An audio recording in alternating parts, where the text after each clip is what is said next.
পুরুষ কিসে আটকায়? কেউ বলে রূপে, কেউ বলে গুণে, আবার কেউ বলে রূপবতী চাইতে ভাগ্যবতী হওয়া জরুরি। আবার কখনো কখনো তো এটাও শোনা যায় যে পুরুষ মায়ায় আটকায়। আসলে পুরুষ আটকায় কিসে? এক দেশের এক রাজা ছিল।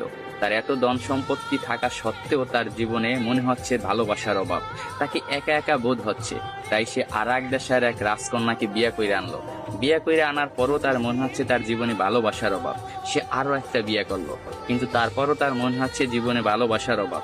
ভালোবাসার অভাব মিটাতে যাইয়ে একটা না, দুইটা না, তিনটা না, সে 9টা দেশের রাজকন্যাকে বিয়ে করলো। তার এখন 9টা বউ। তারপরও তার মনে হচ্ছে জীবনে ভালোবাসার অভাব। এট লাস্ট সে তার প্রধান দাসীর প্রেমে পড়ে গেছে। 9টা বউ থাকা সত্ত্বেও রাজা যখন দাসীর প্রেমে পড়ে গেল, এটা সমাজ মায়া নিল না। তার বউরা তো একেবারেই নিল না। তার বউরা রাজাকে প্রশ্ন করলো, এমন কি জিনিস আমাদের ভিতরে নাই যেটা ওই দাসীর ভিতরে আছে? আপনার যদি বউ দরকার হয়, আপনি অন্য কোনো রাজার মেয়েকে বিয়ে করবেন, আপনি দাসীকে কেন বিয়ে করবেন?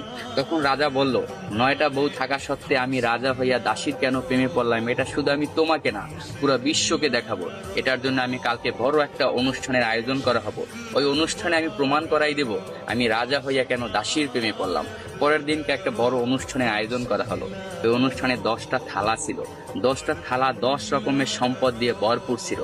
কোনোটায় টাকা, কোনোটায় সোনা, রূপা, হীরা, মুক্তা ইত্যাদি ইত্যাদি দিয়ে 10টা থালা ভরপুর করা হয়েছে। 10টা থালা ভরপুর করার পর রাজা সবাইকে বলল, এই 10টা থালায় 10 রকমের সম্পদ আছে। আমার 9 জন বউ এবং আমি যাকে ভালোবাসি আমার দাসী, এই টোটাল 10 জন, যে যে থালাটা ধরতে পারবে সেই থালার সম্পদ তার।